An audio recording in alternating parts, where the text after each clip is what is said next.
Hey guys, what's up? Welcome back. Thanks for joining me on another Runescape news video. Today we're going to talk about 24 years in the desert.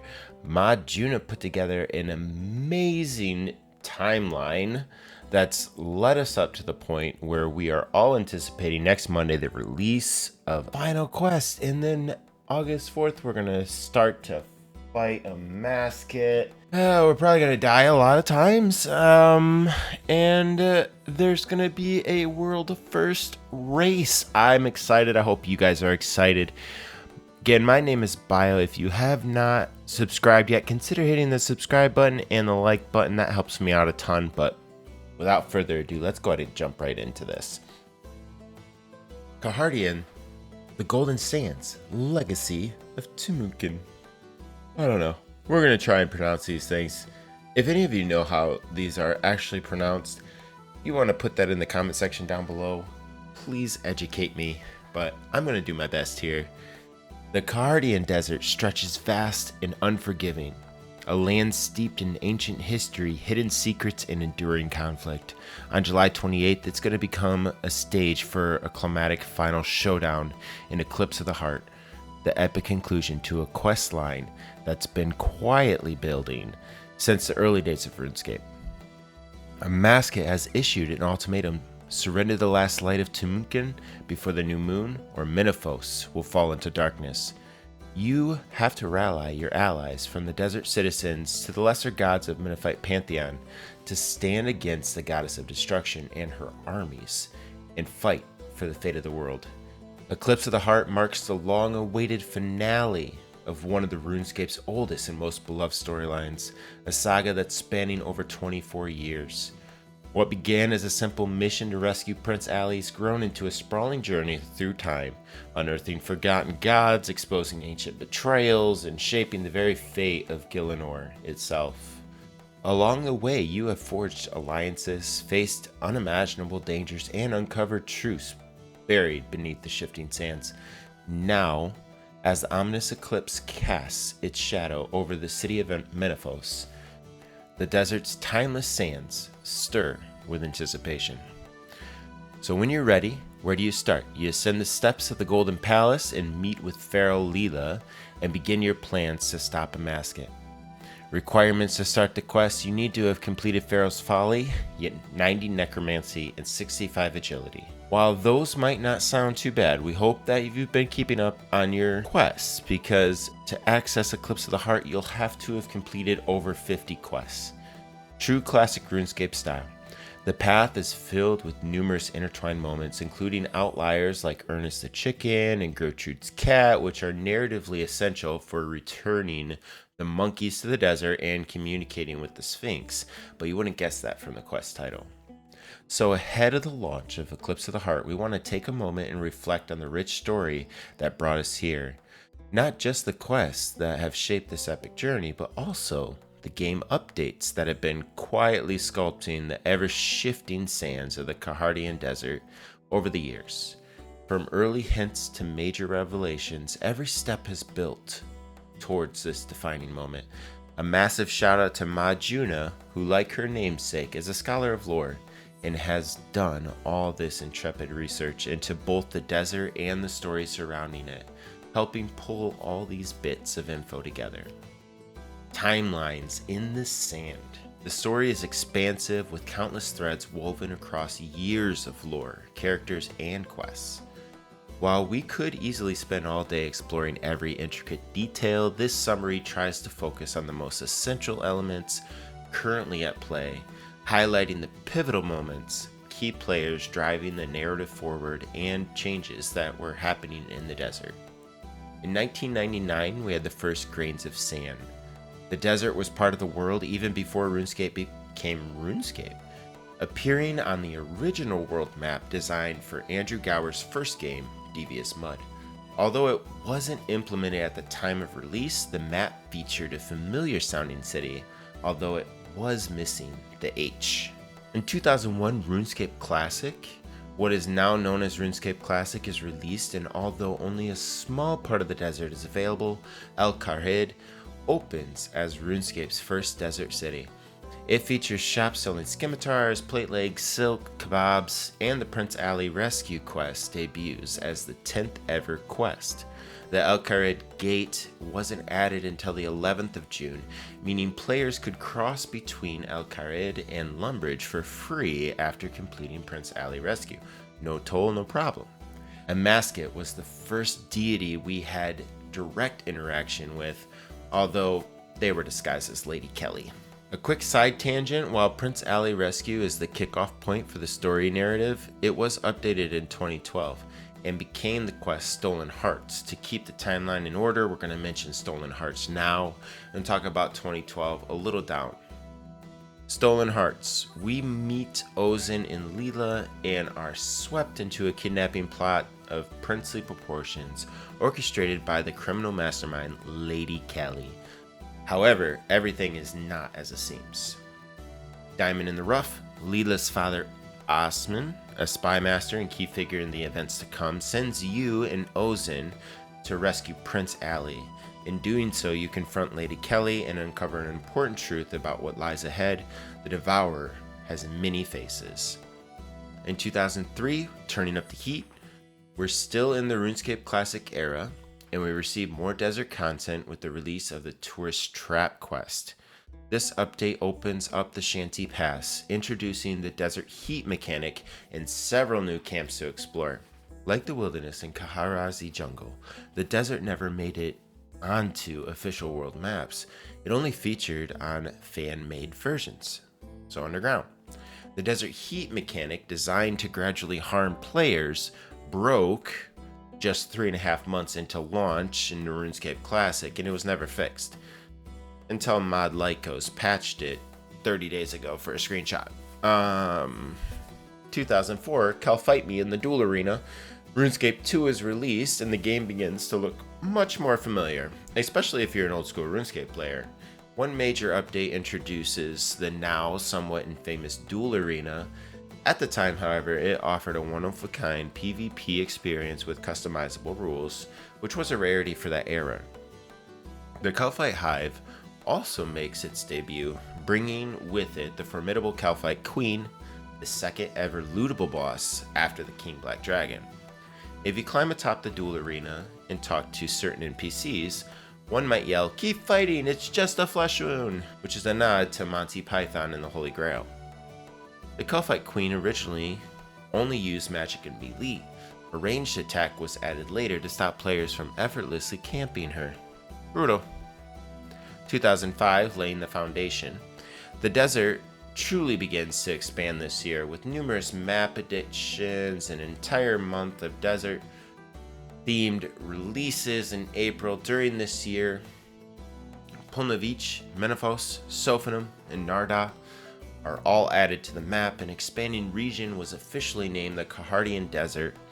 Additionally, we see the official start of Desert storyline with the release of Iclarin's Little Helper, followed by its second storyline quest, Spirits of Elid, right at the end of the year.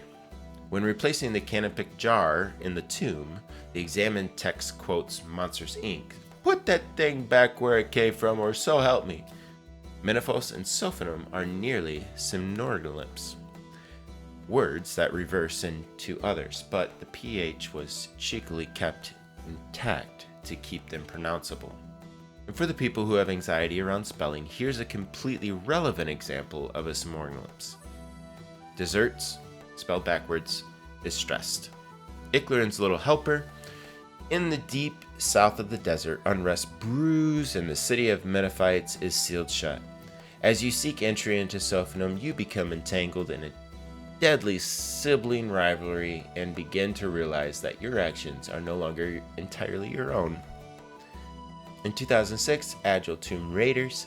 Even more, the desert is revealed with the discovery of the Agility Pyramid and the Quarry, along with 2 new minigames, the first ever thieving minigame Pyramid Plunder, and a magic-based mage training arena. Plus, the region's narrative is further enriched by the arrival of the Majorat in the desert, marked by the release of Anakra's Limnet. The Agility Pyramid is also known as the Geleusteros Pyramid, which means Tomb of the Agile in an ancient desert language. Fancy, huh? 2007 First Contact. The desert storyline continues with the quest Contact and the discovery of Sophanum Dungeon. At the time, it was described in the release news post as one of the most dangerous places in Runescape. In Contact, the math equation to prove your brain power is based on the historic combat level formula. Yes, you do need math for archaeology. If a player returns to Al-Qarid for any reason whilst Osman is inside that dungeon, an NPC named Osman will still be there who the player claims is an agent of Osman. The agent seems to deny existing. Contact. The city of Menaphos remains sealed even to its own citizens. While diplomacy exhausted, subterfuge becomes your only option. In search of an unofficial entrance, you navigate dangerous tunnels, meet Mayasa, an Al-Qarid spy, and defeat a monstrous giant scarab. In 2008, we're going deeper underground. More desert intrigue unfolds as we begin to connect the dots of what's stirring in the region. You'll encounter the devoted followers of a minor god Scabarus, survive a deadly attempt on your life, and gain access to a new series of dungeons that expand the desert's vast underground world, especially thrilling for Slayer enthusiasts. Smoking Kills was the second quest to require a minimum combat level of 90 after Dream Mentor, which was a high bar for danger.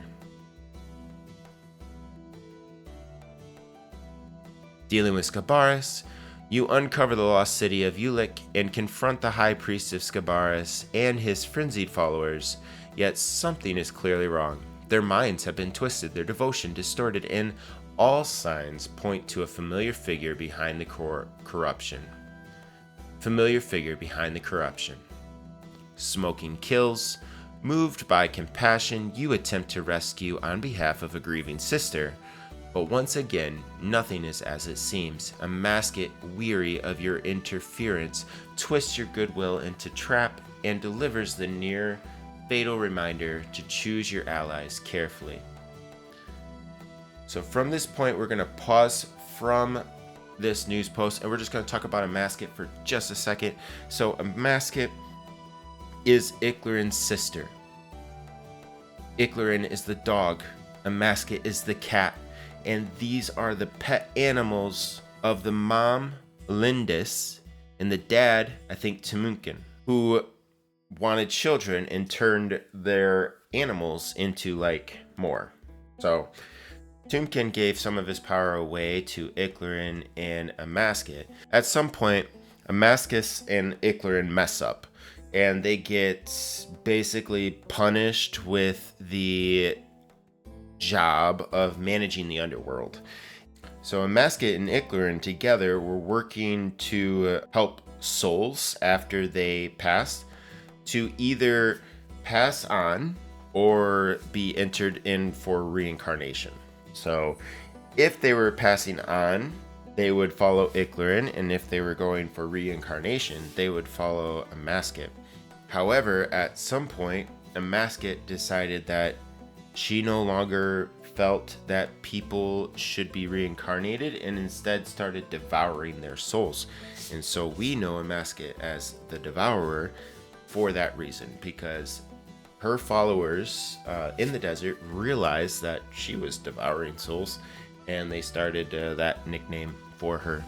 Now, some of her followers, they're like priestess and priests in the desert, they tried to oppose Amascut, and Amascut turned them all into cats.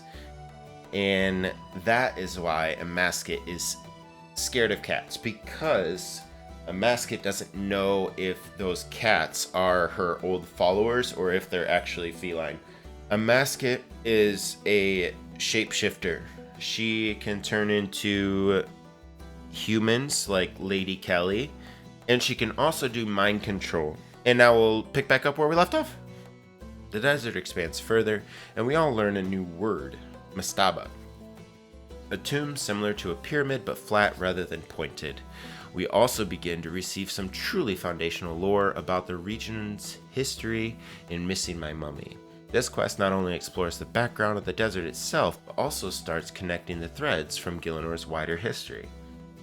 The items that are found inside the pyramid are from AMCE, which is a pun on the fictional ACME, or Acme, company in the cartoon series Looney Tunes.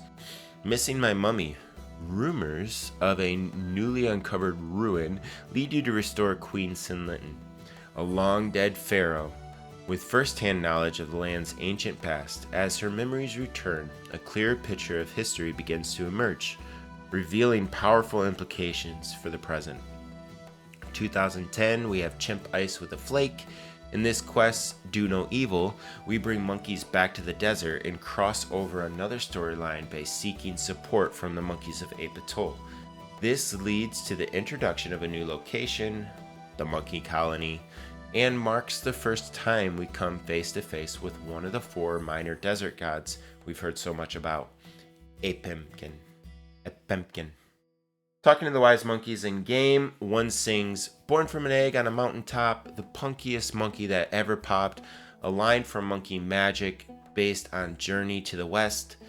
The names of the 3 monkey bosses, Leuni, Euni, Iruni, hint at the senses, lips, eyes, and ears. Their masks give it away. Do No Evil? You help return the monkeys to the desert, but their disappearance may be no coincidence. All signs point to the Devourer.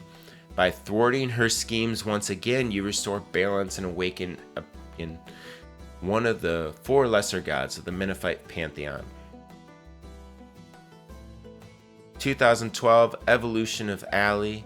This year saw the arrival of the Evolution of Combat, but before that, the desert received a major update with the El Kharid rework and the game's first ever quest double bill.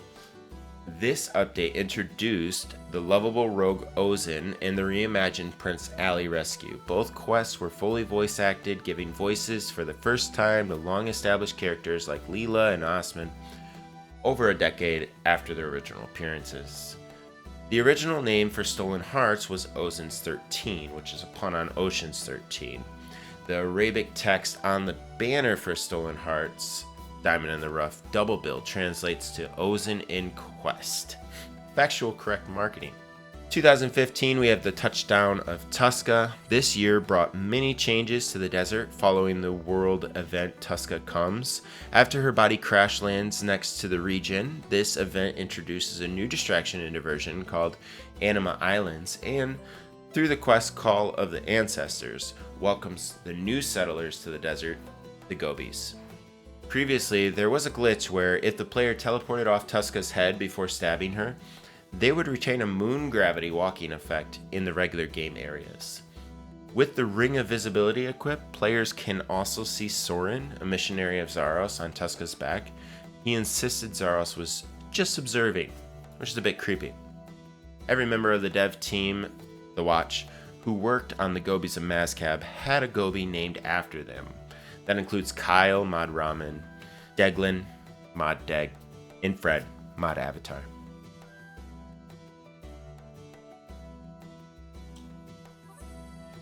"2016 God Wars Round 2.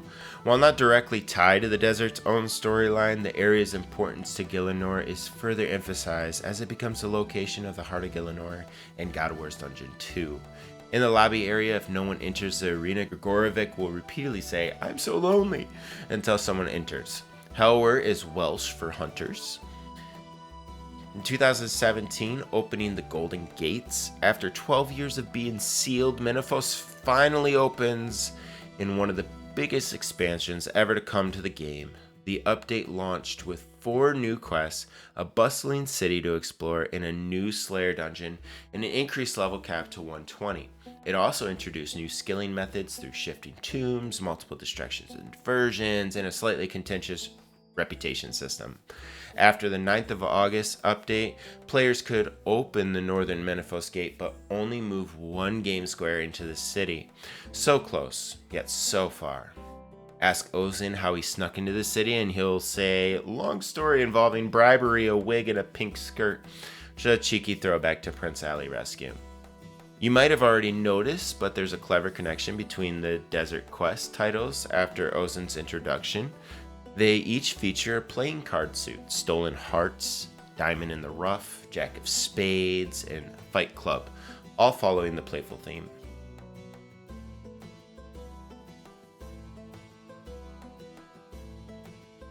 The Jack of Spades, the Pharaoh of Menethos extends peace to El Kharid, opening the way to enter the city at last. As you explore, you uncover hidden secrets, clash with criminals, and learn that Amaskut's influence still reaches into every corner of the desert, even beneath the sands. Crocodile Tears, you meet Krandis as a member of Menethite Pantheon trapped in a gluttonous cycle of excess. With your help, she confronts the corruption within herself, and Amaskut's malicious influence is revealed once again. Our man in the north, Osman's true heritage and the genuine royal bloodline is revealed. As power shifts and tensions escalate, agents of the false pharaoh scramble to hold on to control. Then divine intervention arrives when Het, the minor god of strength and health, makes himself known. Fight Club is a revolution brews in Menethos. As unrest spreads, you help lead a coup to uncover the truth behind the pharaoh's reign. It turns out that a god with unresolved family issues makes for a terrible patron. 2020, we're digging up the past. Although it was less than a fantastic year for the real world, many of us stuck indoors, we could at least pick up our Maddox and enjoy RuneScape's 28 skill archaeology. Once again, the desert took center stage as the heart of Gilinor's ancient history. After a bit of on-the-spot training, the very first dig site players could access was located in the desert at the Kharid Et dig site, uncovering more of the history buried beneath the sands. The first player who fully completed the dig site on the 6th of April was Lemmy. 2022, a calm oasis. An earthquake destroys the duel arena, marking the end of one of the RuneScape's oldest PvP areas, which unfortunately became heavily associated with real-world trading and account abuse. In its place, Het's Oasis was introduced, a vibrant skilling hub and a key location in the ongoing Elder God War saga, accompanied by the release of Eye of Het 1 and 2. The shop owners in Het's Oasis, named Croc and Dundee, are nods to the classic film Crocodile Dundee. 2024, Soul Searching. In 2023, Iclarin helps defeat Rasael, the first Necromancer, as part of the release of RuneScape's 29th skill Necromancy. Unsurprisingly, this causes major unrest amongst the souls of Gilinor, and is inevitable that the Devourer of Souls would take notice. As Amascut builds her power, we face her followers in RuneScape's first boss dungeon, the Sanctum of Rebirth, and continue the story with the Ode of the Devourer quest and the skilling boss, the Gate of Elindis. Some hieroglyphs seen throughout the Sanctum are the same ones used in old school RuneScape's Tomb of Amascut raid for a nice little cross-game Easter egg hunt. Soul Searching, a secret exchange draws you into the Sanctum of Rebirth, where mind control agents collect souls to fuel Amaskut's desperate thirst for power. Death and Iclarin counsel caution. This ancient sanctum is steeped in Amaskut's influence.